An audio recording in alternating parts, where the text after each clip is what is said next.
But then we won't have our happy chaos sign. You just carry it. Welcome to Happy Chaos. Welcome to happy chaos. Are you tired? I feel like Kelly's not her typical self right now. I did wake up feeling like, because I haven't had to set an alarm. Like our bodies really naturally wake up in the morning to go work out. And so then I set it extra early. And then we turned it off and reset it for sort of early. So I am a little tired, but it's a good morning. Waking up. Yeah, it's a good morning for us here. It's early morning. Yeah. We have no apparent rhythm to film these podcasts. Yeah. Notice I didn't say to tape these podcasts. Anyways. He makes fun of me because I say tape, but. Who's going to tape it? Well, I just wonder when you watch it back, are you like, oh yeah, let's look at the tape? Well, no. Right. You would say, let's look at the video because there's no tape left. Anyways, today, Happy Chaos podcast, we are talking through social media and just kind of all about being here online, making these podcasts, but also all of our short videos and what we're doing on Instagram and the influence that we're having there. I got called an influencer last week. That was, I hadn't really heard anybody say that. Tell the story.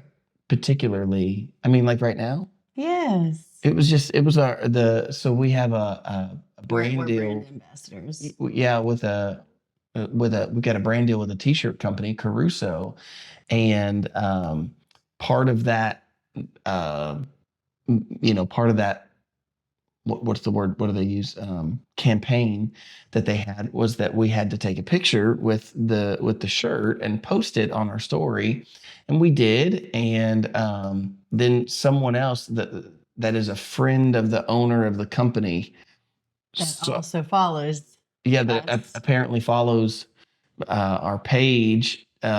He saw me with the shirt and he was like, "Hey, look at this pastor." Sent this to the owner of the company. It was like, "Hey, look at this pastor that's like posting with our shirt on." And then of course the lady we've been working with, Jenna. She was like, "Oh, I'd like to introduce you to our newest influencer." And I was like, "Oh, weird." But it's true. Yeah. Other than like people who've said it like in jest, I've never had anybody like actually reference us.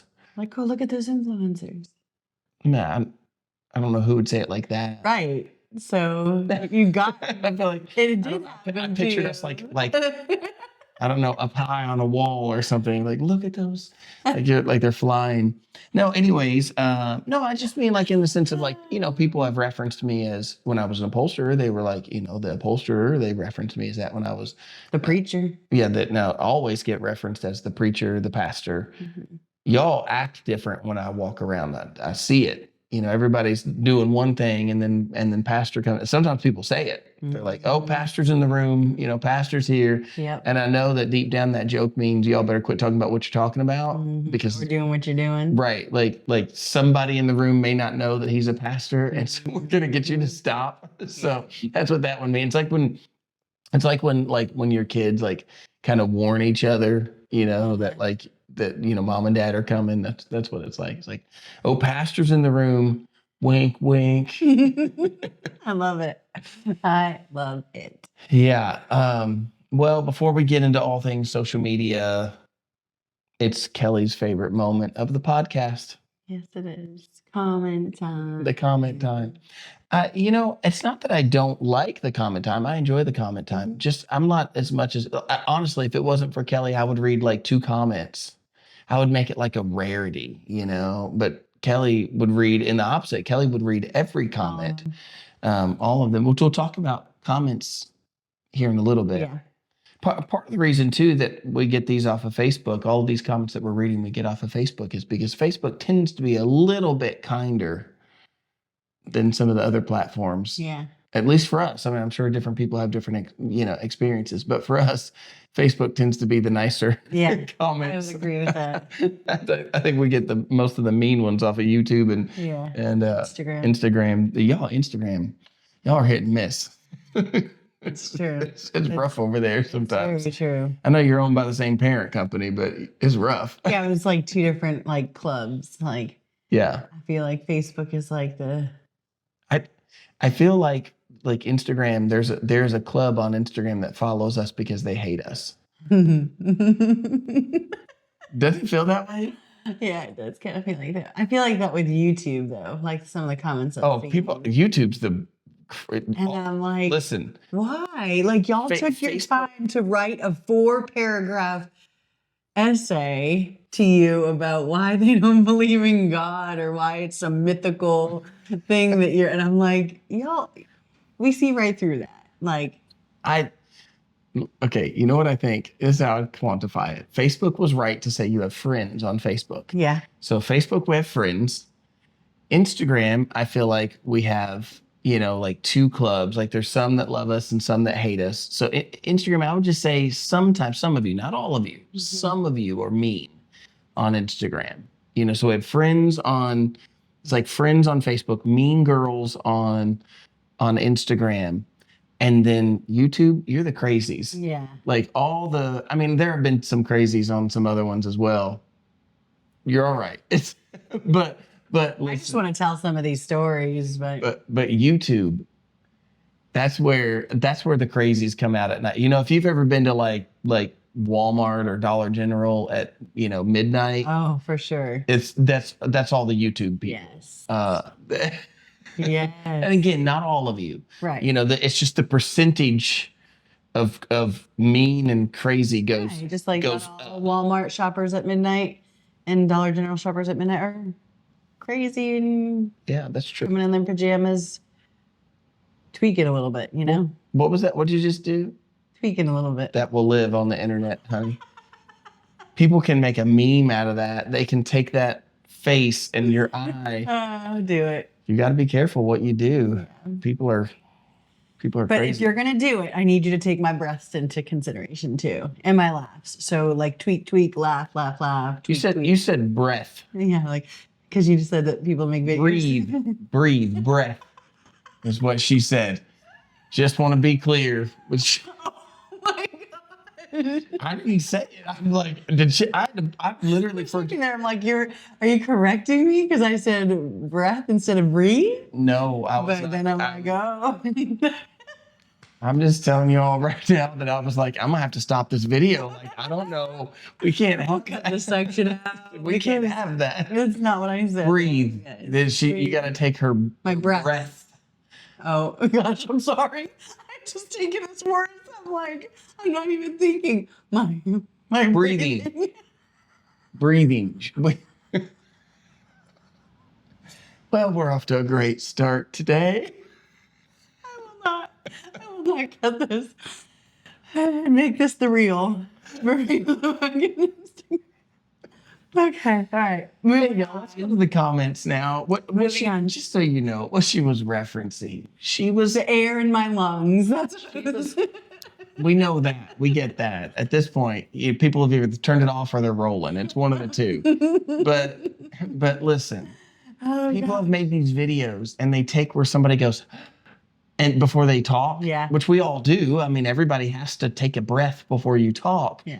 And so they make these videos of like a person just going, and it's just like cutting to different scenes and they're just breathing like that. And so I think it's like Kelly's phobia is that somebody's going to take every breath that she takes. And well, you created this phobia for me because I didn't know anything about this, you guys. I had no idea. I live in like I saw one a very sheltered little world. I saw once like this sweet lady cooking, she's like this sweet old lady who's like cooking, but it's just a whole minute of her going, I was like, who did this to her?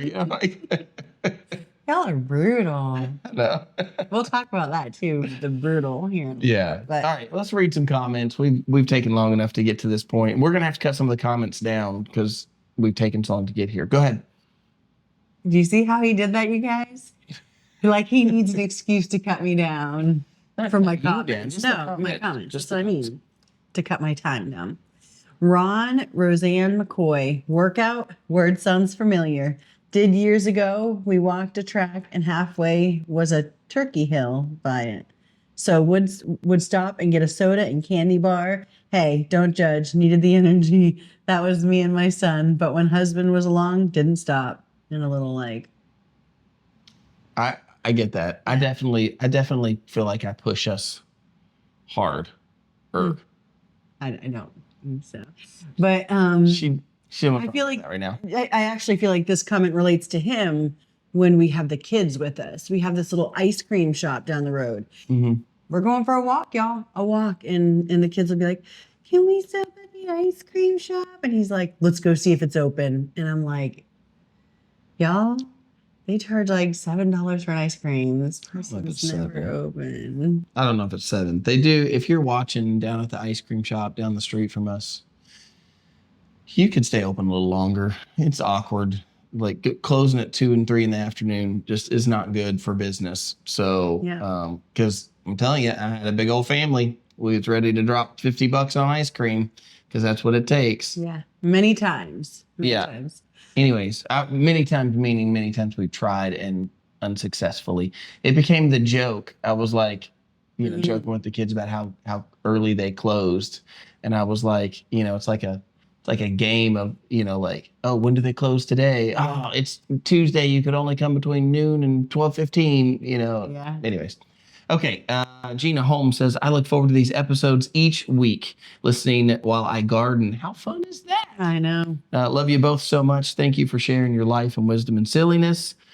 There's nothing silly. This is a serious podcast. This is serious business.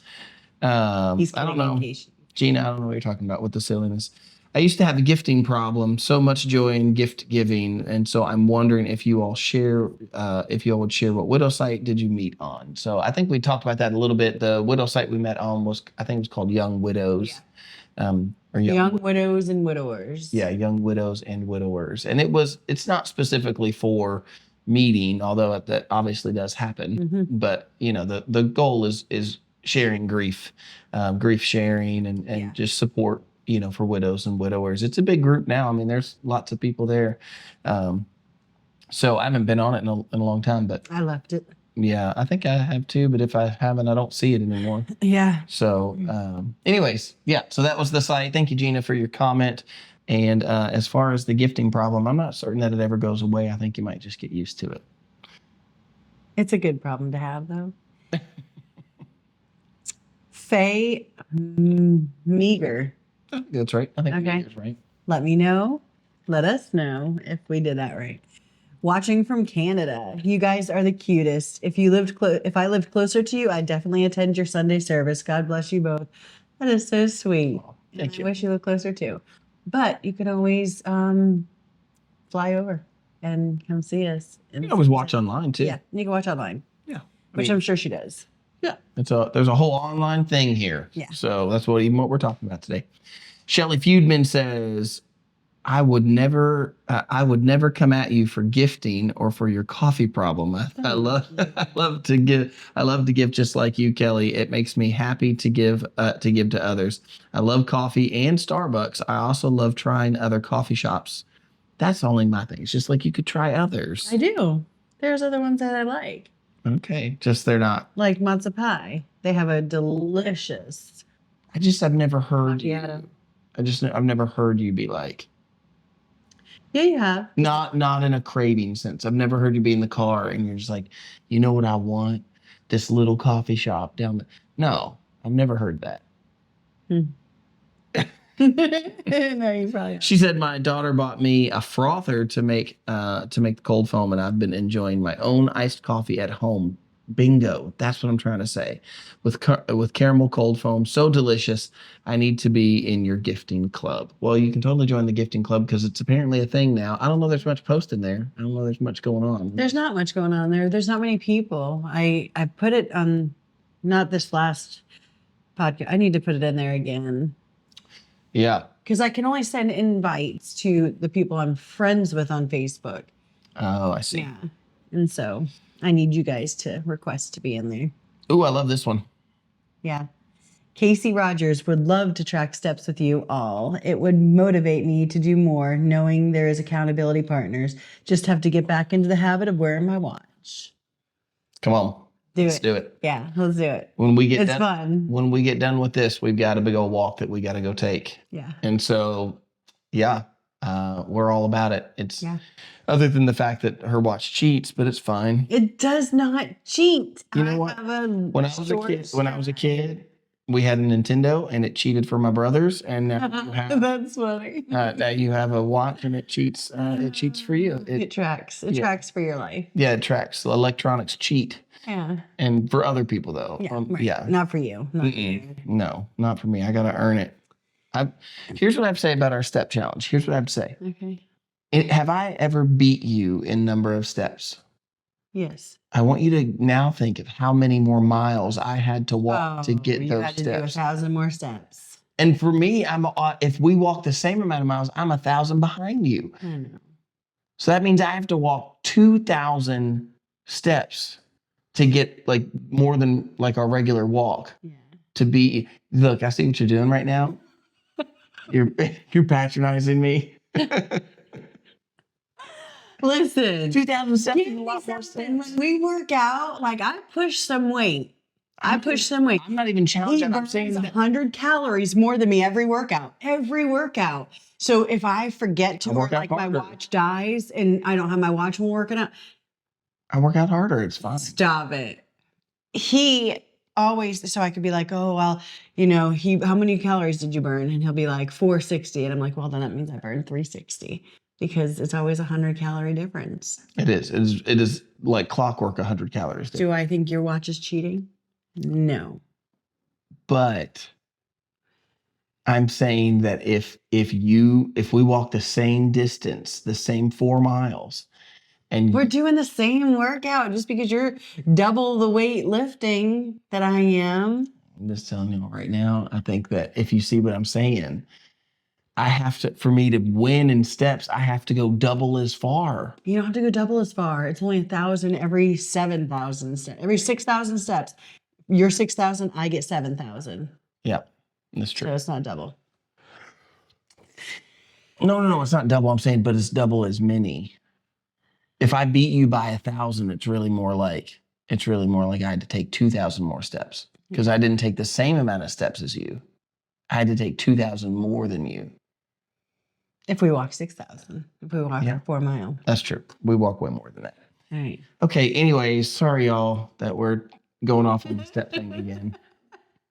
I kind of forgot we were here. I was just talking about the steps.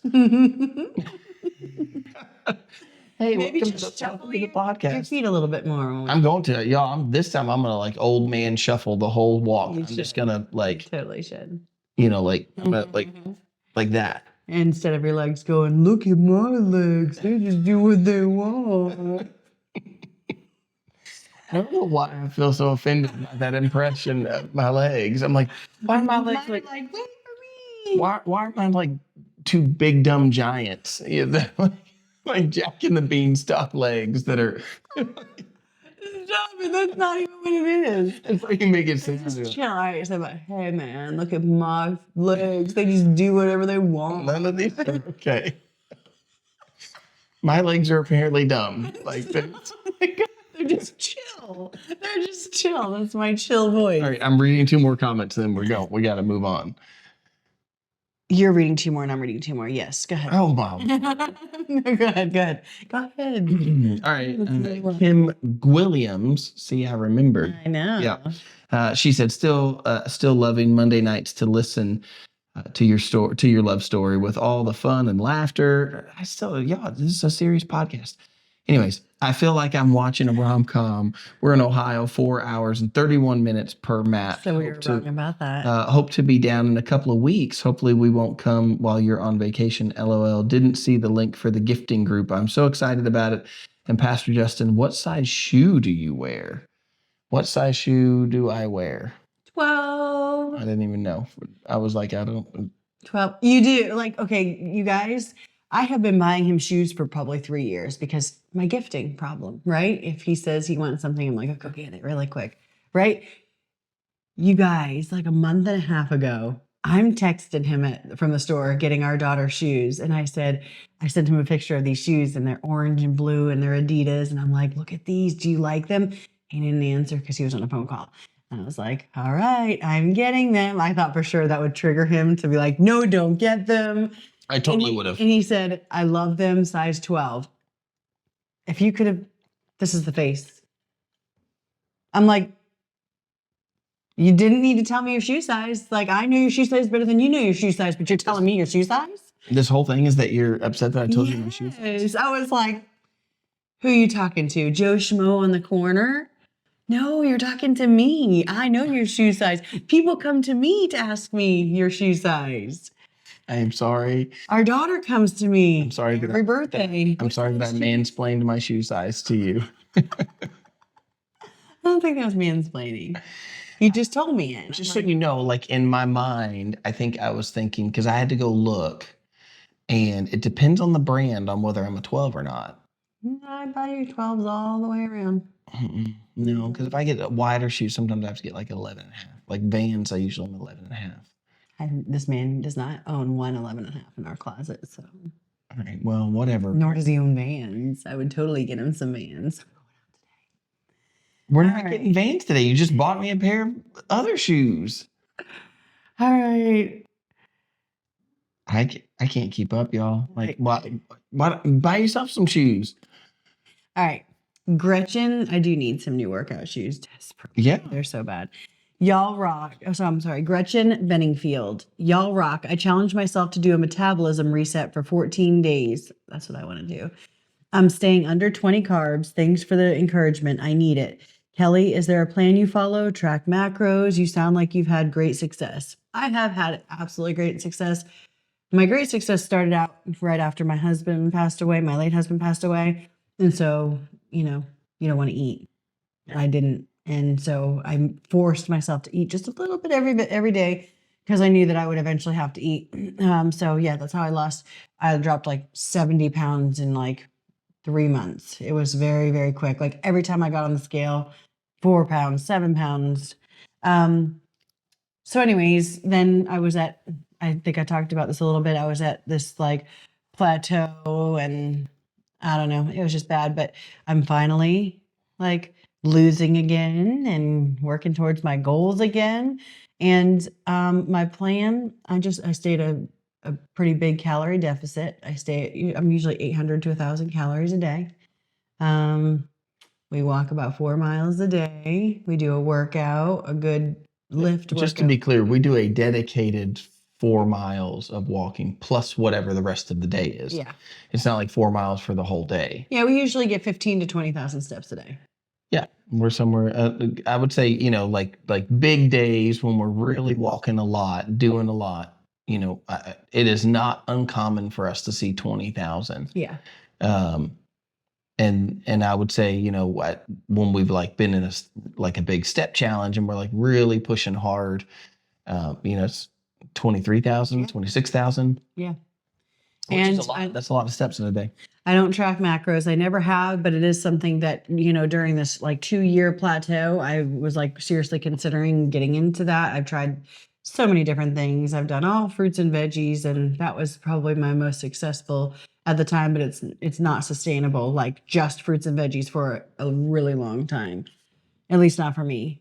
But so now I just try to eat as healthy as I can. Yeah, I mean, you've done intermittent fasting, you've done keto. Keto did not do good with me. Yeah. Keto, the hard one, I see you, Gretchen, that you're saying that you're working on carbs. But Kelly, when she was doing keto, the bigger problem for her was just the fact that she didn't feel good. Mm-hmm. I don't know that it necessarily didn't work, or I don't think you really did it long enough. You just hated the way you felt. Yeah. And even though I'm not a carb person, I don't eat you're bread. Really not. You don't eat a ton of carbs. No. And now I get these like tortillas. They're like Mission tortillas, and they have like, I don't know what the carbs on it because I don't ever pay attention to my carbs, but the calories, it's 60 calories for a big old tortilla, and it's 120 in a regular tortilla. So I love those. And sometimes I'll do veggie wraps in the green spinach wraps. But anyways. Yeah. All right. Well, thanks for joining the comment section. Oh, Casey Rogers vanilla is my vote. I told you, vanilla is the more popular. We would lose that argument. Like, chocolate is better, but it's not it's not statistically better. I just want to read this because I've never read a comment from Madonna Morris. All right. And so, all right. here is a great iced coffee recipe. My sister got me hooked. I hope you try it and enjoy it. By the way, big cup is the size of your pink cup in this week's episode of Happy Chaos. Love this podcast. Well, thank you very much. And thank you for the recipe. Does she mean that as a question? By the way, big cup is the size of your pink. No, because look, it's a big cup to make. Oh, she's saying it's when it says big cup, it's talking about that. Oh, okay. Gotcha. I haven't tried it yet, but I'm going to for sure. Gotcha. I didn't catch that at first. Yeah. Oh, y'all, thank you for joining the comment section. Let's get on to social media. Yes. We really want to talk about like staying grounded on social media. And obviously, you guys are here, you're on social media. That's the only way that you're receiving this. Yes. I always find it funny when, some people are like technology, but they're saying it on technology, and I'm like, you do realize you're saying that on technology. Exactly. So it's humorous. That is humorous. My dad, he does this thing. I know my mom watches. I don't think my dad does, but she can tell him. But my dad does this thing where he like claims that he hates cell phones and he hates technology, but then he uses other people's vicariously. He'll be like, pull up on your GPS. And he's so cute. And he's like, Dad, you have a phone. You could use your own phone. I'm not using my phone for all that. Y'all do all that. But I'm like, well, it is a lot easier than MapQuest, And I never used anything like MapQuest or anything. When we first started our business, we had to do pickups and deliveries, and GPS on a cell phone. I remember it was a big deal. My brother got a TomTom. Do you remember those? Yeah. And so he got like a TomTom, and you had to pay yearly to update it, like $75 a year to update the roads because of like, that's crazy. Where they change roads or whatever. Then your TomTom wouldn't be accurate if you didn't update it, and so you had to pay $75 a year to get it up to like update the TomTom. And you could we thought it was a big deal that you could change the voice on it. We borrowed it one time when we went to Florida. It was me, and it was the first time I'd ever gone to the beach. And we borrowed his TomTom, and then we changed it to like a girl voice, and all the kids called it Tammy instead of TomTom. That's funny. And so, yeah. Anyways, I changed my GPS to an Australian girl.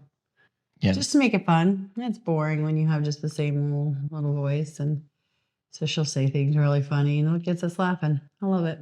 But then she changes midway through. I want to test the rock melon thing right now. I want to see try to get it to say cantaloupe in some way and see if it says rock melon because it's Australia. Y'all never answered. I don't know. Apparently we don't have anybody watching from Australia right now. Or at least didn't pay attention to the rock melon comment. That's true. Yeah. Anyways, you did try the rock melon, so I give you credit. And we had a really good one at Are you right? The in-laws. Yep. That's what I'm saying. Okay, well, let's just start out. We want to start out about goodness, we're probably half hour into this. Mm-hmm. Kelly reminds me of that Kermit meme that I always see. She's like, that's none of my business. As I say that you're going to spit it if you're not careful. Mm-hmm. Mm-hmm. What's funny though? Every time I put on a white shirt, I think about that. I think about Kelly. You almost spit your coffee every single time. You have to be careful. Kelly she just loves the comment section, y'all. That's her favorite section. All right. So, for us, we just had different starting positions. For me, social media, funny enough, if you were to go back probably 10 years ago, around the 10-year ago mark, I refused all things social media. I wouldn't have Facebook. I think MySpace was a thing back then. Yeah, it's probably, but a little more so I really, at first it was like, well, there's a lot of drama. There is. Yeah, there's a lot of drama. And I think there's a lot of, especially for men, there's a lot of temptation that's there. At women too, probably just in a different way. And so, there's temptation there, and that's all things. Don't misunderstand me. the enemy can use all things to be tempting, and I see things in a different light now. But I'm just telling you, back then I was like, no, like I don't. But something that I like, I don't know if I ever verbalized it, but I definitely thought it was like, why do I need to like pictures of somebody else's kids or wife, or like I wouldn't go through your wallet. This was way back in the day. Like I would go through your wallet and look at your pictures, and so I don't know. It was just weird, the thought of it at first. And I'm saying at first, I was probably 2 decades late into the, Yeah. social media chat. It used to be chat rooms back in the 90s. And then, and I felt like that too. I felt like social media was like a glorified chat room. And so I saw it that way. It's a place for people to be mean to each other because they're hiding behind a screen. And also don't forget that, a decade ago, smartphones were relatively new and not everybody had one. I mean, I remember trying to distinguish the difference between Androids and Apples. I'm like, I don't understand what's so different about it. I didn't have an Apple and I ended up getting an Android. And so I'm just saying that, like, it's definitely taken a turn. There's a difference there in the way that we ingest all this information that we get. And so anyways, I hated social media. And I went to a pastor's conference, and this pastor made this reference about how Jesus went where people are. And he did not say social media, but in my mind, I felt the conviction of the Lord, and I just heard, like, he was like, Jesus would have found where the most amount of people are, and he would go there, and that's where he would take the gospel. And he had a lot of other things to say, but I just remember that being something that stuck with me. And I just felt so convicted I was like, I can sit around and be pouty about this all day long, but there are millions of people there that could use to hear the gospel, and I'm not taking it there. Yeah. And so I remember calling my wife, and I was like, calling Sarah, and I said, Sarah, like, I don't know what to say. Like, I think maybe we ought to start looking this direction for ministry. And so she agreed, but reluctantly. And we did that thing where we started out with like a combined account. It was like, it wasn't Justin, it wasn't Sarah, it was Justin and Sarah. And Facebook didn't like that. That was a weird thing too. Like that was something that bothered me. I'm like, I don't care that you don't like it, Right. like, so I think we had to like put the names together. You couldn't space them with an and because Facebook didn't like that. So you had to like, stuff them together, Justin and Sarah.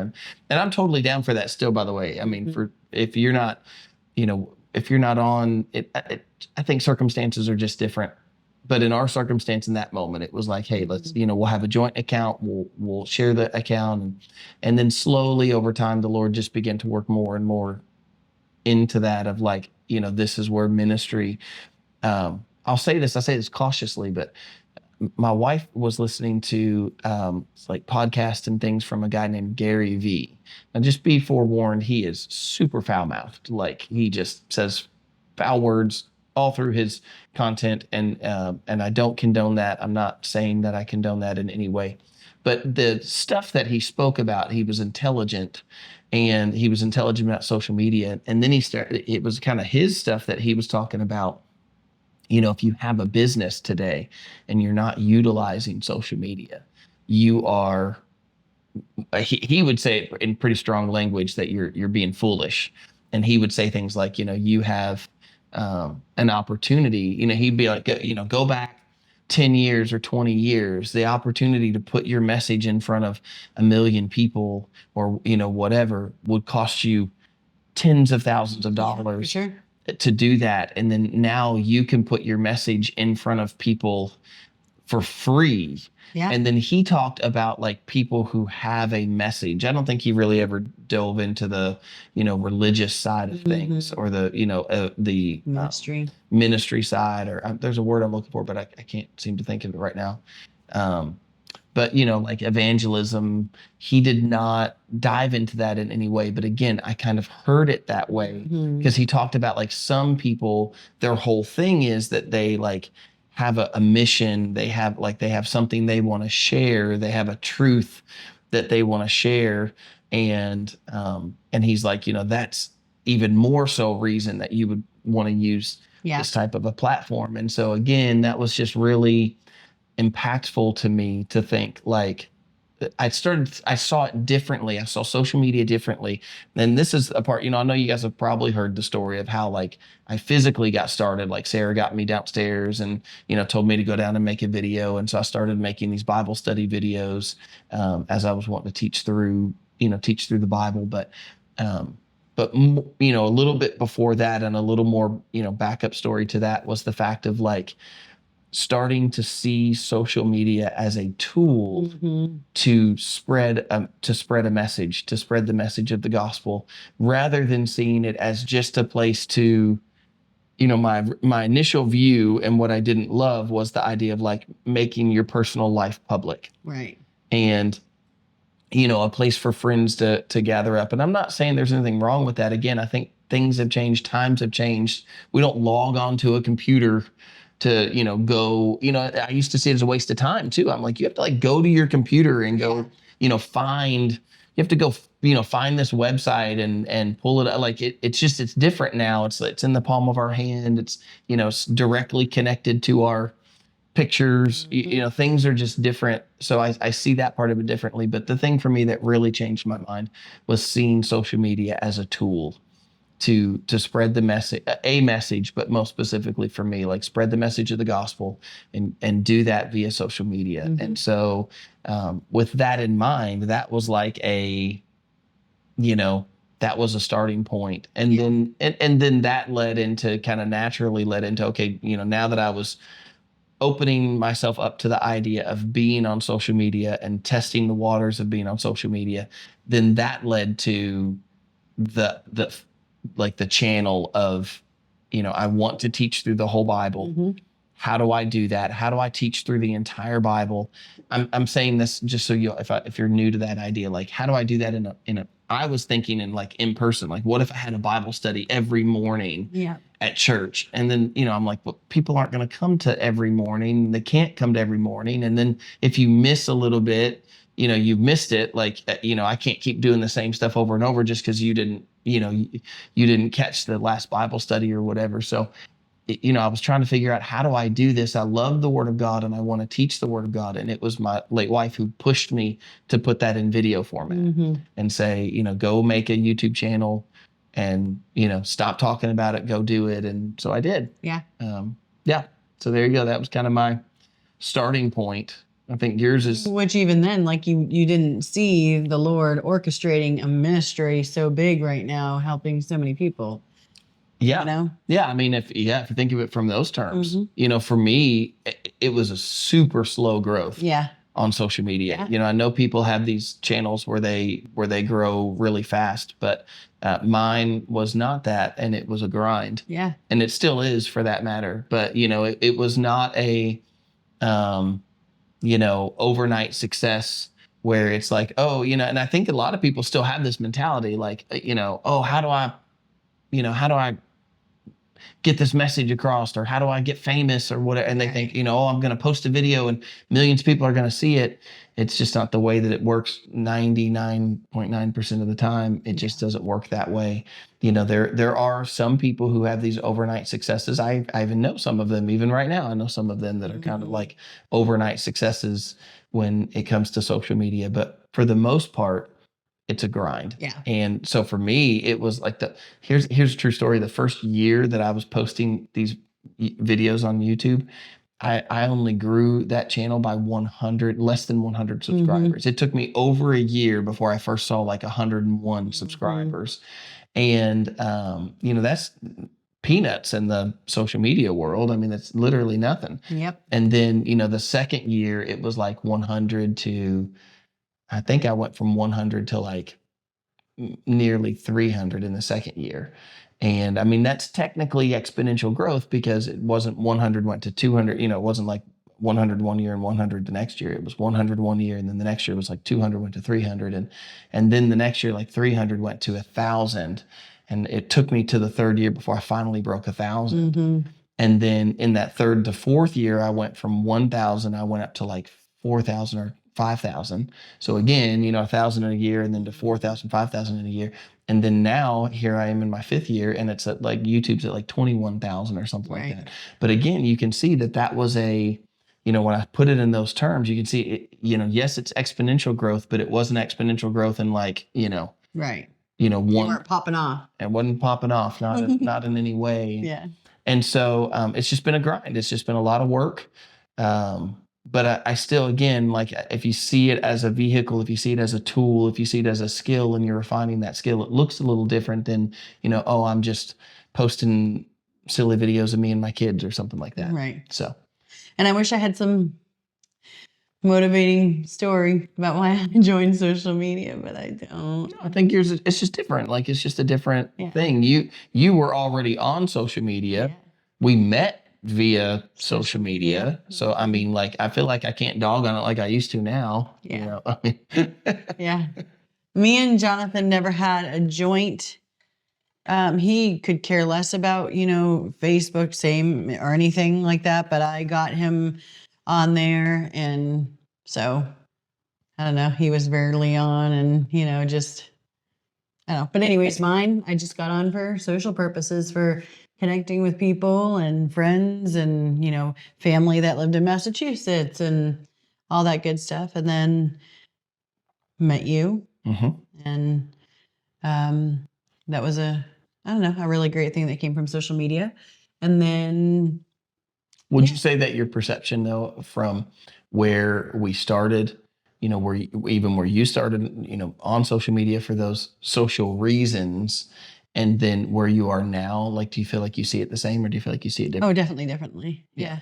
I mean, the fact that I constantly have people like coming to me and, oh, can you reach out to this person? They lost their spouse, and they could really, use your guidance and your, what you've learned and what you've been through. And I mean, just the stories of people coming to me and saying, my laugh is such a huge thing now with everybody. Everybody has something to say about how curing and healing my laugh is. And that makes all laughing in the spirit, all of it worth it, because we're going to discuss. That's, we don't believe in that. You guys, we don't believe in that. That's terrible. I wouldn't say I don't believe in it. I don't believe in it. This is what I would say. Like, the spirit can do what he wants. The wind blows where it wants to blow. And so I'm just saying that the examples I've seen of people laughing in the spirit, I don't believe in that. I think if the spirit wanted to cause someone, if the spirit wants to bring someone joy, and that brings laughter, like somebody, hadn't laughed in a while, and that's healing to them, I still wouldn't consider that laughing in the spirit, though. Yeah, I mean, definitely not the picture of what I've seen of laughing in the spirit. Yeah. So, anyways, didn't mean to get all heavy there all of a sudden. Yeah. I was just joking. Well, it's a subject that people are confused about, and so just wanted to touch on it. But yes, to me, it's powerful. It's powerful to know that certain things that God is using my story, my pain, my story of restoration, my story of going from not wanting to wake up to laughing and giggling and having just a good time, means the world to me. It changes everything. Yeah. So I definitely see it differently. Yeah. And then, there's the negative side but we'll talk about that here shortly. So. Yeah. Yeah, I would actually, I have that as a thing to talk about, which is, the first moment that you realized that people were listening. That's a thing. For me, I was actively using social media as a tool to try to reach more people. That was a goal, was to, reach more people with the message. And so I was trying for that. And I would say, like, to some degree, I would call it failing. Like, it wasn't, like I said, it wasn't a quick failing in your humanly perspective. Yeah, sure. Little did you know the Lord was was working through it. Absolutely. But I mean, like, so here's what I would mean, y'all. Like, I would sit pretty much in this very spot, and I would spend an hour creating a Bible study, like, studying through the scripture, whatever I was going to teach on that day, thinking through that, reading up on that, taking some notes on that, and then set up my camera and make a video, take another hour to make the video. And then I'd go edit it down. And, back then I didn't have even the editing tools that I have now. So that took even longer. And so there's another hour. So it takes, say, 2, 3, maybe 4 hours from start to finish to post this little 10-minute, 20-minute Bible study video. And then I would post that and it would get like 2 views, 4 views. I mean, there were times I posted videos that literally sat at 0 for weeks, and nobody ever watched it. And it's like, what am I doing? But I use that as a means of like kind of honing in, trying to make things better. I'm still trying to do that. I mean, you see that. Like I look at it and go, okay, how do I make that better? If instead of getting mad and blaming the algorithm or blaming the platform, I try to say, okay, like what was wrong that the video didn't get watched, that people didn't want to watch that? What could I do better to make people want to watch? And so for me, the moment I realized that anyone was listening really happened when my wife got sick. I went a year, not quite a year, making those Bible study videos. I was very committed. I was making them every single day, and getting up extra early and coming down here and making the video and then getting it edited. And Sarah was helping me with that somewhat. And then she got sick, and when she got diagnosed, that was the first time that I ever had a video. I made a video to say, really, like in my mind, I don't know if I clarified it well because I was in such a fog, but I was sitting in my car and I was literally making a video to say, this is why I didn't make that Bible study video today. And that was the first video that it was like people paid attention to. And so that was the first time that I realized that anybody was listening. And so, definitely that tailored some of the content. There's still this goal of teaching through the Bible, but at the same time, there's also the part of like being relational, like trying to relate to people on a effective basis, something that's effective, and not just being stubborn and saying, okay, well, this is the goal that I had and this is what I want to do. Instead, I'm utilizing the two and blending the two. God is using, I feel like the Lord is using our story. And it was a story at first of my wife being sick, and then it was of her passing, and then my personal grief and dealing with that, and then you and I now in this place of healing and reconciliation and on this journey together. And I feel like all of that put together makes that story that I feel like the Lord has been using. But for me, the first time that I felt like anybody was ever listening was when Sarah got sick. Yeah. So. Yeah. I feel like probably after we got married was the first time anyone was listening to me. I wasn't out there though. I didn't have a public profile. I just had my friends on Facebook. I didn't, it's a private Facebook. And so I wasn't out there like you are, that I had an Instagram page for my photography, but I mean, that's just photography, my like shooting weddings. It's not like I was telling my story through the photography. It's just kind of telling everybody else's story. So right. I don't feel like anybody was really listening. I feel like there was the timing that made it seem like I wasn't listening, but I just was making sure I wasn't doing something on my watch. So it was like, oh goodness, I felt it vibrate. I was like, look down, and then you were like, you paused the way you said that. I was like, did you? I was listening. No, I wasn't thinking that. Yeah, I think too that there's a perception that people see, and it can look like, and I can totally see a perception to say like it looks like somebody's craving attention, they're attention seeking. And I think that there's a difference when you are posting not because you're wanting attention. And I think you can probably see that, like, I'm sure, even now as I say that, I'm like, I wonder if you're thinking the same thing I'm thinking about.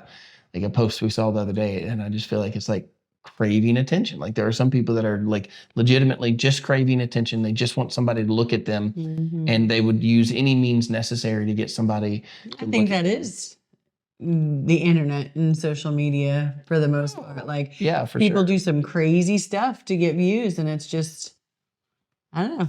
Yeah, I think, I mean, that's where Tide Pods came in. Well, isn't it? I can't. I mean, like that's you got kids eating Tide Pods because They're just trying to get some attention. That's true. And so, but I think there's when you're, here's what I like. Here's what I like is like when you feel called into something and when you're doing that with a purpose, I feel like then for us, the fruit is different. Yeah. Our fruit of the work is different. Mm-hmm. For you, like even what you said a minute ago, like what helps you thrive is when someone meets you and says, not just I follow you online, but we follow you online and your journey, your laugh has been healing to me, or just seeing that you all have been able to make it through the grief. And I mean, even find love again. yeah, even recently we've been, on phone calls and in person with persons. I'm telling you, like no exaggeration, multiple within the last 4 weeks. We've had, probably, I'd say I could count at least 5 or 6, persons who have met us in person in one way or another, whether via phone or coming to church or seeing us somewhere, and reference to us like how our story of healing, how we went from grief to being married and finding joy, and how that's helpful to them. And so that, I think that like is that helps you to feel that purpose, and that fruit helps. Absolutely. So so it's not just seeking attention, but it's um, it's a mission, and then there's a purpose there. Yeah. So I mean, actually, but when we were dating, he tried to get me to like make reels to grow my photography business on social media. And he's like, you need to, let people get to know you, get on there, speak. And I'm like, I'm not doing that. I'm not speaking. I refuse. I'm so glad you brought that up. I was a little nervous to like bring that up because like the difference of where you are now compared to. But it's like I'm talking to you. I'm having a conversation in front of the camera. We made a reel the other day and I was silent with like stuff in front of my face and you did all the talking. But it's still 2 people. It's not me by myself being like, let me tell you a story about something. I feel like weird. I don't know. But I mean, even still, like I have come a long way because I've done it. I've done it so much that it's like, it's natural. Once you can picture your audience too, that helps. Yeah. The first couple of times you're in front of a camera, you're talking to the camera. I think it's the opposite for me, but it's like I don't want to picture people watching me like and actually focused on. I don't mean like people watching in that sense of an audience, but I mean like that. There's like I don't know about you, but for me, like I can feel like I'm talking to some of the people that I'm like they're regulars, and you see their comments and you see what's going on. Anyways, that's all I meant by that. I didn't mean like picturing them like literally standing as an audience or something, but just the fact that you're talking to a person, like there is somebody else on the other end of that. Yeah. That helps. But I'm just telling you, like what she's telling you is right. She has a photography business, and I'm going, okay, if you want to grow that business, utilize the platform. You're already on the platform. You already have people following, utilize that platform. And so she began to start utilizing that platform, but getting her to put her face. And so it literally started with that. It was like, going silent from videos. Yeah, it went from like, I had to convince her to actually post her work. She's taking all these pictures, she's doing these photo shoots, and then she's not posting them. And I go, you have to, like, people want fresh content, they want to see fresh, they want to see new. And, I remember convincing her the first time to spread out some of the, she had taken pictures and of a wedding or whatever it was. I can't remember exactly what the scenario was, what the scene was that you'd taken pictures of, but you posted all the pictures all at once. And I'm like, no, spread those out. It gives you got a whole week's worth of stuff there, post a little now and a little later. And so that was one. And then, getting her to then, go from like behind the camera to flipping the camera around and being in front of the camera. And this was the example. You want me to give you the example that I gave Kelly? Do you remember the example I gave you?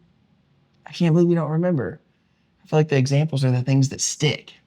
I told her that notice that realtors always put their face on their business card. Yeah. Or like if you see a billboard, if there's a lawyer or a realtor, notice that there's like a profile of them, a picture of their, midsection up or whatever. They'll put a picture of themselves and that way they're trying to help you to relate to, like, get to know them or whatever. And so, I remember telling her, I'm like, look, if you want people to get in your photography business, then they want to feel like they know you. They want to feel like they get to know you. It's just marketing. It's not, it's not anything different than that. You're just marketing your business. And so, yeah. Anyways, that was it. That was, I like this much better. I like people knowing me through. You just needed me to, like, get you to open up. Yeah, for sure. Because I'm still like, don't try and put me on stage. That's a train wreck. You'll get there. No, I won't. What are you gonna do when somebody in our audience here says, "Hey, can the two of you come out and come speak?" Okay, I could do that because I can sit and speak with you as long as I've got you here. You heard it here first. And telling my story. I think that's different too. Like I can tell my story and have a conversation with you. But if I'm up on stage by myself, get into church announcements live. We can only do those as a video. No. All right. So I want to touch a little bit too on, like, what we say no to. Yeah. Because we are to a point that, this is monetizable, and even that, like, I don't feel like I have anything to hide. Like, there's no secrets there. We make very little off of the whole thing, to be completely honest. For all the time that we put into this, it's ministry. Like, the goal is not to monetize it. That was not the starting goal. If you were to right now, I would say it this way: like, if Facebook, if Instagram, if brands, if everybody took everything away, we would still be here, because the ministry it's a calling to share that message here. So, we're certainly not making posts for the sole reason of trying to win over the algorithm or some brand or, whatever. Right. That's not the goal. And we have the proof of that. I mean, I have 4 years worth of proof with no monetization. There is no, money to be made there. And so, but we're to a point now that there is potential there, and we do have that. And so, again, I don't see any reason to not share about that, but it does cause us to have to say no to some things, because, we're not, so first of all, just to say it, like, to put it out there, like, we kind of feel like, just like anything else, like, why, where's the harm in us getting paid for something that we're already doing? As a matter of fact, with what we see, it's potentially even a blessing to others. Like, it could potentially be a blessing to our church. It could be a blessing to others around us. And so it seems foolish. And I'm not saying foolish in a bad way. Like, I know that there are other content creators that absolutely refuse any monetization so that they can stay true to their mission. And I get that. And, maybe one day I will be on a podcast saying, oh, we monetized and I wish that we didn't. And, but as of right now, we've monetized, which means that we have ads that come out on our videos, and then we get, monies from those ads. Interestingly enough, most of the time, those are laughable amounts of money. Yeah. Like, when I say laughable, it's a true story. This happened. I had some people that got upset at my church because I had stars, person. Yeah. It was a couple of people. I could name 3. And so, there were stars on my reels, and the way it was set up then, I think it might be a little different now, but the way it was set up then was I couldn't turn them on some and turn them off others. There was one button on this, business suite, is like Meta Business Suite or whatever. There was one button to say allow for stars or don't allow for stars. And so, they'd popped up and said, oh, you can monetize this way. People can help support the channel. And so I click on it so that people can give stars. And some other people got upset because some of my content is my sermons and, clips from my sermons that I preach. And somebody got upset about that. And they said, oh, people are going to think that they're giving to your church, and really that's going to you. So you're tricking people. And then the question came up about monetizing in general, like monetizing those. And so it was asked me, that my church elders asked me to turn those off. Well, let's be, you went to them and you said, when they approached you about this complaint, you said, I am more than happy to turn that off if that's what needs to be done. If you feel this is a totally different podcast, but just, from a church side, I told them, I was like, I am an elder with other elders in the church. I'm the pastor, lead pastor, but here are these other elders in the church with me. And so I'm, the same rule that I would have for anybody else, I'm given to myself, which is, I want to be submissive to Yes. what their request is. And Yes. so they've requested to keep the peace for me to turn those off. what were you making? That's the thing I'm going to get to. So that's the funny part. So I showed them, I was like, just so you all know, the thing that you're asking me to turn off, the reason this is so easy to turn off was 8 cents. I had made 8 cents in stars and monetization from my videos. And I had videos at the time that were like, I don't know, hundreds of thousands, 100,000 views, 150,000 views. And the monetization off of that was on the Facebook side was 8 cents. Yeah. And so I just turned it all off. Since then, I've never turned stars back on because they were worthless anyways, at least in my opinion. So I've never turned those back on, but we have turned the monetization of the videos. We have turned that back on. But even still, very regularly, Instagram is literally nothing. It's never been anything. It's y'all, no joke. Right now, I could show you. I don't have a way to do that, but like I could show you on Instagram right now. We're probably at something to the tune of like 95 cents for the month, or $1.50 for the month is what they give in monetization.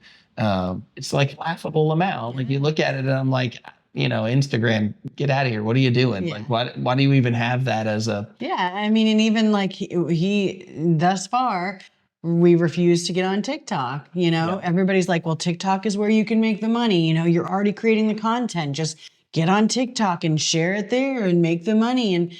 And that's where our beliefs come in. As far as we can see and as far as we know, TikTok is not something that we want to be involved with. Yeah. Yeah. I struggle with TikTok. Just so y'all know, like I have,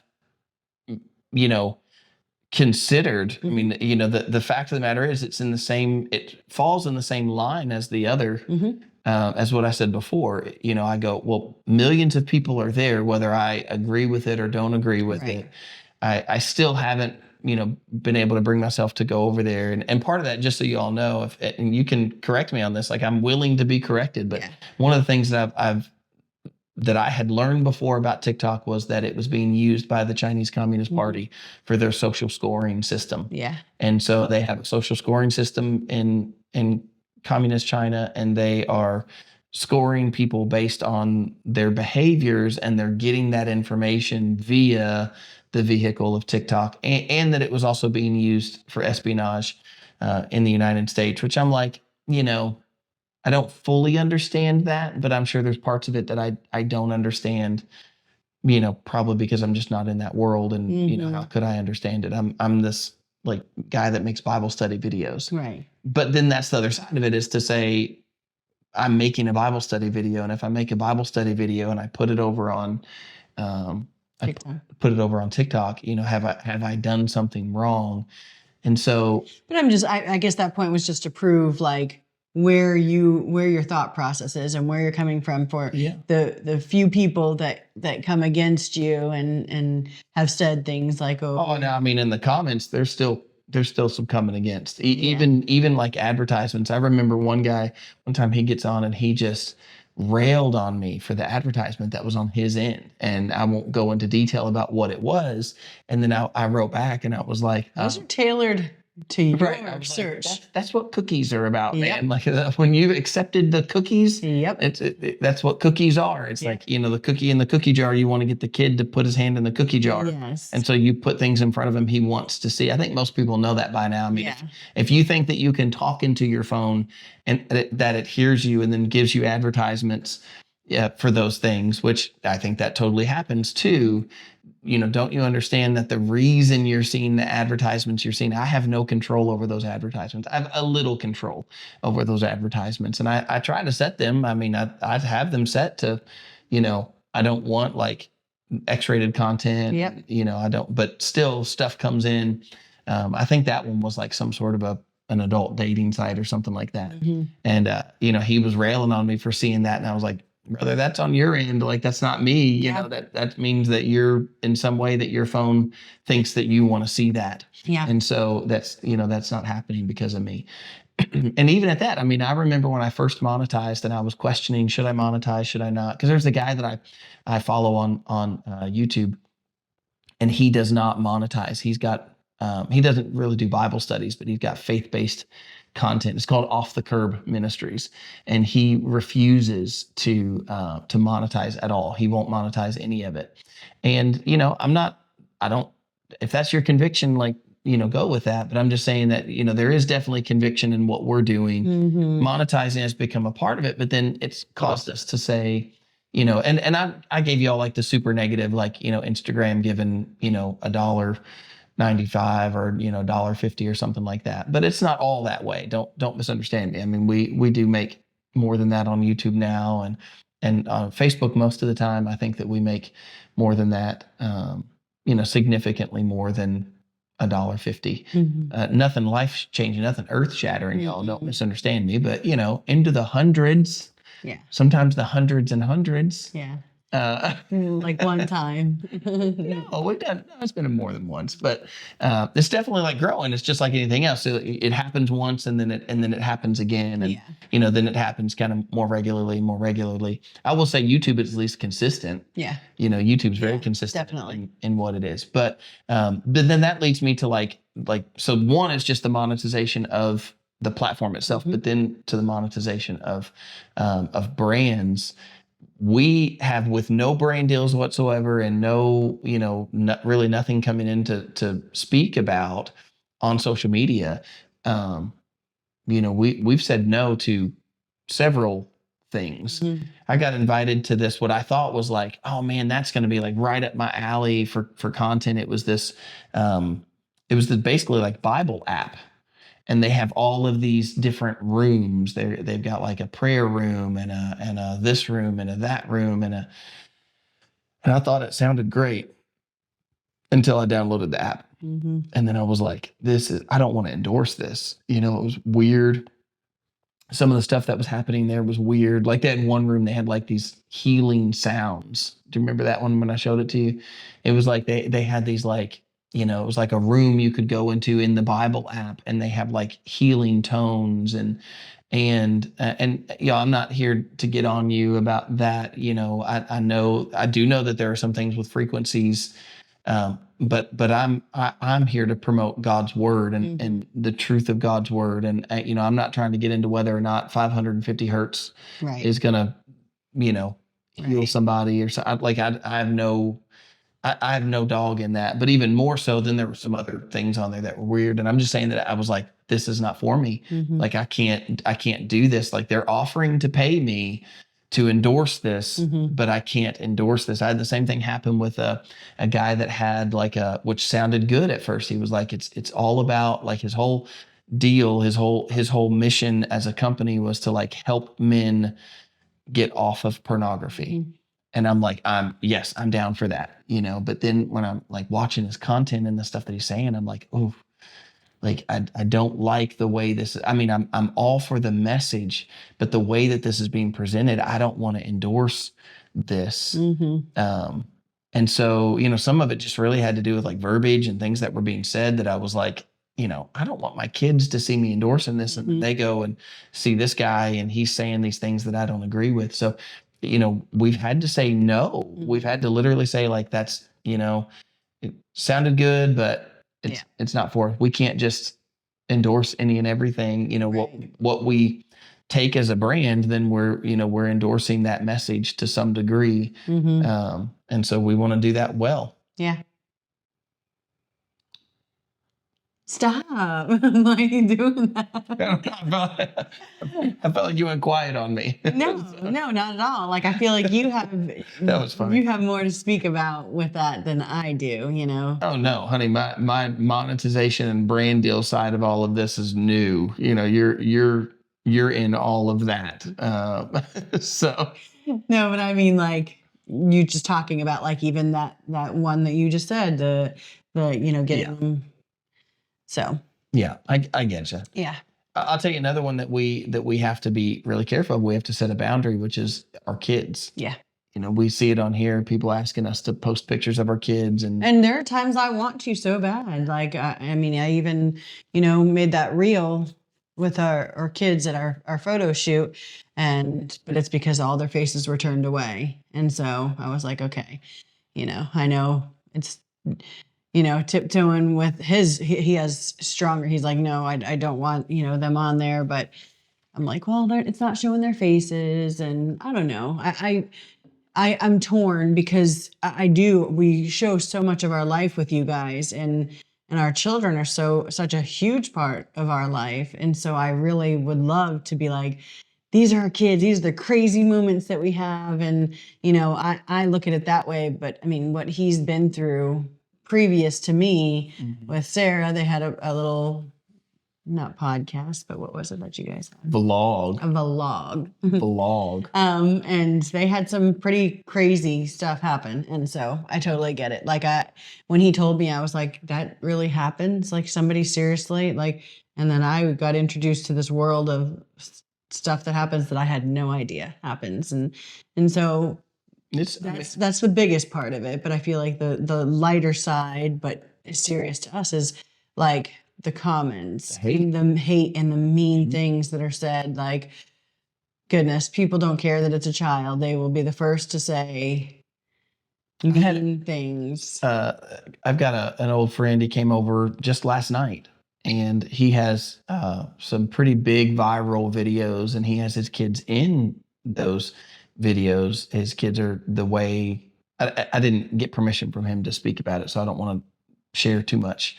But his kids are in the videos, and he's got these big viral videos. Lots of views on these videos. And I mean, the first thing out of his mouth when we were talking just last night, did he not say? He's like, "Man, people on the internet are mean." Mm-hmm. And he was like, they're calling me this and calling me that, and they say stuff about my kids, and they, I mean, like there's a part of it. Now his kids are younger, and like they don't have any access to see any of that, but. I look at it right now and I go that, my kids are older. I have kids that absolutely, I mean, I have adult children that don't live in my house. They can get on and see for themselves. And like, now my adult children, if they agreed and wanted to be a part of something, I would totally make them a part of something because they're adults and they can agree to that. But for my younger kids, like it's my responsibility as their dad to protect them. Mm-hmm. And if I know that there are hurtful things, like I have super tough skin over this. Like you guys leave a mean comment, you all watching this and made it an hour and a half into this video, you are not leaving mean comments. I just want to put that out there. Like we recognize that you all are wonderful, good people, and we love you guys. We're not in any way insinuating that you're that. Right. But the ones that do. They are there, and sometimes I go in, I erase their comments. I mean, if they say something too mean, I go in and I'll take it out. And I can take it. I'm telling y'all, like y'all say stuff about me, especially you YouTubers, y'all are craziest. And y'all say this crazy mean stuff to me, and you insult me and whatever. And I'm telling you, like, I literally think nothing else of it. I read it and I go, and I shut my phone because my phone opens and closes. So I'm like, and I put it away. And I let it fester. Like, yeah, Kelly, you're getting tougher though. Yeah, I'm getting tougher for sure. Yeah. But I mean, I remember the first experience that I had. We were dating, but people haven't seen me. He didn't post pictures of me or anything.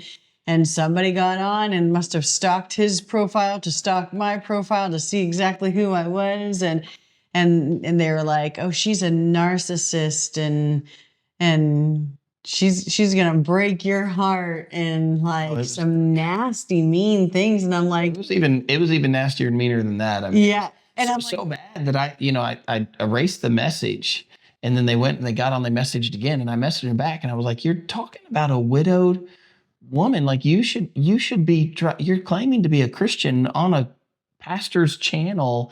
Like you should be helping her. Like why if you want to be a Christian, like help this person. Why would you say these things?" And they just doubled down, and so eventually I had to block them. Yeah. So.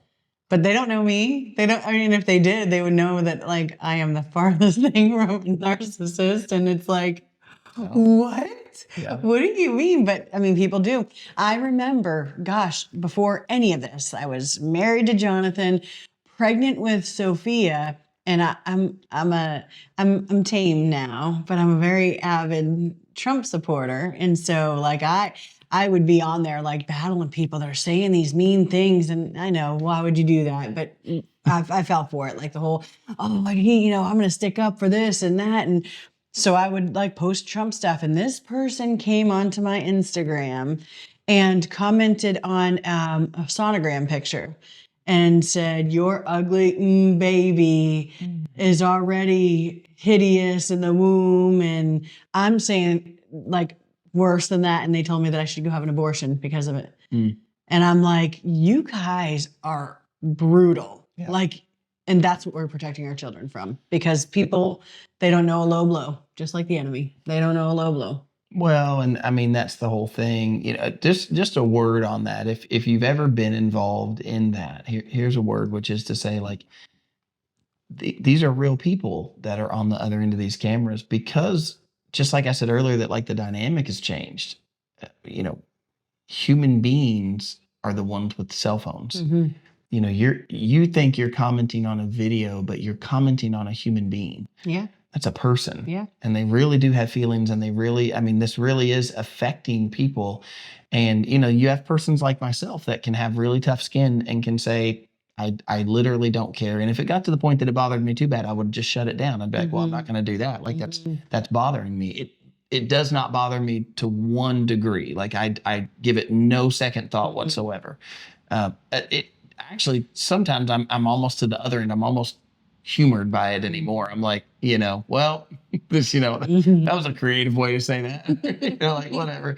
But I think Chat GPT is helping people come up with more creative comments. Yeah. Yeah. Like more creative ways to say the mean stuff. I think so too. But again, just back to the kids, like I look at the children and I go, like, they don't have a say in that. And I don't know how they would react to that. And even though, well, gosh, you see bullying happening and kids killing themselves because of what somebody is saying online. And that is not something we want to be. No.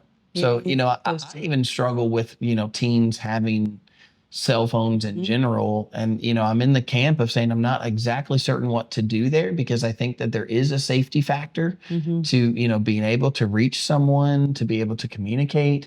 But cell phones have come so far. There's so much available, bad and good. Yeah. But, there's a lot of bad. There's a lot of bad stuff. And so, what part do you say, hey, we can't have that? And so, I don't know that I have all the answers. Right now I have protection things on my kids' phones that they can, I can see what they do, and I can see what they say, and I can see who's talking to them. And so, I can see those things, and it of course has adult content blockers and alerts us and those sorts of things. And so, but even at that, it still worries me. And I think to myself, the locks are meant to keep good people out. Right. So how do you, how do you deal with that on a digital level? That can be really difficult. So anyways, there's a hard line that's in the sand right there that says I will not be putting my children online. That's just a boundary that I don't want to cross. And, I don't want to expose them. Don't want to expose them to that. So I want to talk. I feel like we talked about this one. I don't hear. Be honest about the weight and negativity and how you guard your heart. Did you have any more you wanted to share about that before I? No. Yeah. So I would say too, though, there is an opposite side of that, which is, on one side there's the negativity, right? But on the other side there is some positive. Oh, for sure. There's a lot more positive than there is negative. Yeah. It's like one bad apple spoils the bunch. Yeah. You can have 100 good comments, and they're not as easy to affect you. They don't affect you as easily as like one negative. 100 good comments and one negative one. It's like that one negative one is the thing that's the earworm, the thing that's stuck in your brain. But on the flip side, I think that you've really found some as somebody who was on the kind of negative receiving end for a little bit, to then find a group of people that are like, oh, they love you and they triumph you and they enjoy you. And I said something the other day, we were talking about like the step stuff that's been going on, which, just so you all know, is really all in good fun. Like I'm not really jealous about Kelly's steps, Yeah. because at the end of the day, I get more.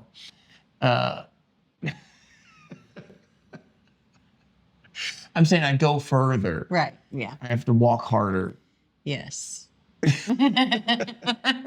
We were talking about the step thing the other day, and she said something about like the Team Justin people, and I was like, you do realize you have way more Team Kelly than there is Team Justin. Look at you, even now you're thinking about it, and you're like, yeah, there really kind of is, there's and I just think that you've kind of found a tribe of people that enjoy you, that maybe you didn't see before, that social media has kind of brought to life. I just think there's some positive there to speak of. Yeah, I agree. I don't know. I just think it's crazy, because I went from, I don't know, to me, in my eyes, what it seems like is pre-marriage. There was a lot of like team Justin, like, and Oh, for sure. and like, Yeah. what Kelly, like, You're a like lot of negativity about me. You're the Gentiles. You got grafted in. Something. If you don't know the biblical reference, that probably seemed really weird. No, it didn't seem weird. Yeah, that's what Paul said about the Jews, right? Like the Lord grafted the Gentiles in, and so like grafted them into the tree. And so, But I just think it's crazy. Like, y'all, like, people didn't take the time to like get to know me. Instead, it was like Big Bad Kelly's gonna do something. So like anti Kelly, but Team Justin, and then I feel like there was a flip. Like, then we got married and people are like, oh my gosh, like, we love her. She's wonderful. She's this and they she's just that. had to get to know the part that I knew. Yeah, but like, why jump and be like, oh, I'm against this person and I'm, you know what I mean? And I know, like, yeah, I don't want to get too into that. Yeah, I'm trying to get us to the positive side. Yeah, yeah, Because you have a lot of people who, like you said, I mean, there was definitely a flip. yeah, There was definitely a turn. yeah. And I'm not saying like of the individual. I don't think that there was. No, I couldn't. there was a few people, I think, that definitely flipped and like, okay, yeah, I like her and I think support so. that, because I don't know whether it's because you've married me, but I think it's a group of people that are no longer around. Yeah, I totally think so. And that's what I'm trying to say. Like online, specifically online, Yeah. there is a positive side. Yeah. It's not all negative. I would say it's mostly positive. Yeah, I think. I would say it's very rare to have a negative person or a comment, as far as like me personally. Yeah, on the regular and you personally. I Yes. think the negative comments kind of come in the viral thing. Right. Right. It's the videos that. But it's not usually coming against me. It's usually, oh, how could you move on? And I would never. And so, It's really but I'm coming saying, against me. well, then they're coming against me, because that's the first time I attack. No, I know what you're saying. But I'm saying, like, I don't see much of a personal attack on me. Yeah. I think that I think just closing out, like it's been a deal for us, like not a deal, like not, I don't, that sounds like a different thing than what I mean. It's been a goal to try to like keep the main thing. Mm-hmm. Like that sounded dumb after I said it, but like how do we, here's like an example of what I mean. Like even just the other night, we made like a little short video, and it's I'm questioning with Kelly. I'm like, is this content that we want to post, or is this something like, is this maybe it's a good idea and maybe it gets clicks, but it's not really our platform. It's not the goal. Like we really do have a goal of trying to be ministry minded, and that ministry is expanding in different ways. And like here on the podcast, it's definitely expanding into it's expanding into something different, where it started out as like just Bible study as the ministry, but now it's definitely this kind of relational ministry where we've got a chance to relate with people, and we've got a chance to relate with people on a level that it maybe is helpful or healing to them, or sometimes just brings joy, but still I totally don't just believe but see it as like it really is ministry. And so keeping that as the focus, like I'm not here to make TikTok dance videos. Not that anybody would want to see that anyways. Could be viral. There's a lack of rhythm there. You could do, what's that one where the kids like do that, like flossing? Flossing. Yeah. I was going to say the gritty. I'm like 10 years behind everything right now. I'm talking about flossing. I don't think kids have flossed in a really long time. No, I saw one of our children flossing just the other day, and I was like, "Are you flossing over there?" So I think they were doing it as a joke, like a nostalgic joke, but totally just saw it 2 or 3 days ago. Yeah. I don't think you see as many people flossing. Like there was a moment that flossing in and of itself had its own viral moment, and then now it's gone. But yeah, I don't think anybody's doing the gritty anymore either. No, I don't think so either. But I think it could be viral, whether good or bad. I think that I'm gonna pass on the... But what if it's the Forrest Frank song? What if you're quoting scripture and flossing? Oh, goodness. I would watch what you say, though, Forrest Frank song, because my goal is to get you pastors of the church to do the put my heart back together thing. Well, I think that's like the church's social media. Yeah. Though. Like that's not my... And it's for fun, just to... Right. Yeah. Yeah, and I think too, I mean, there's something to be said about like demonstrating that fun side, demonstrating that loving side or that relational side, because that's part of it. Yeah. But it still has to get us to the point of our mission and what we're trying to accomplish. So we're not in any way saying that every single thing has to always have a Bible verse to be ministry. Some of it is relational ministry, and that's a means of ministry. Yeah. That's a means of evangelism. Is to build relationships, and that's not to cheapen relationships and say, oh, well, you're only building relationships to try to evangelize or try to proselytize. No, it's not that at all. It's to say that the best form of evangelism, the best form of sharing the gospel is by building a relationship with someone. So that's part of what we have to do here online. And that's part of what I feel like the Lord's kind of given us this ability, this means to that end of building relationships. And then, the ultimate goal for us is sharing the gospel. Yep. How do we do that? How can we do that as a couple? How can we do that as a family? How can we do that in what we teach? How can we do that in what we promote? How can we do that in what we post? And so, I mean, we post a lot between the platforms.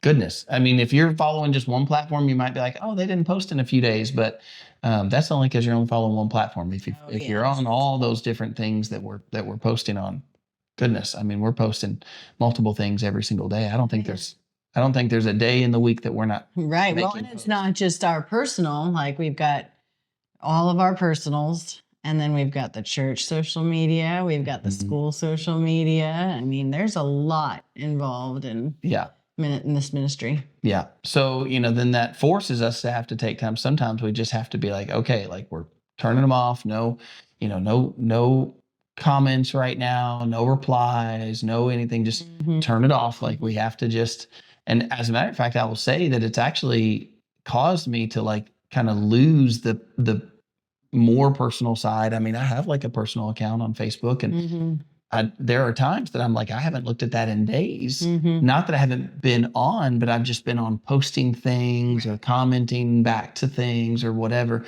But I haven't been able to take the time to just say, oh, well, I just was scrolling. Right. I guess to some degree it did end the doom scroll. Where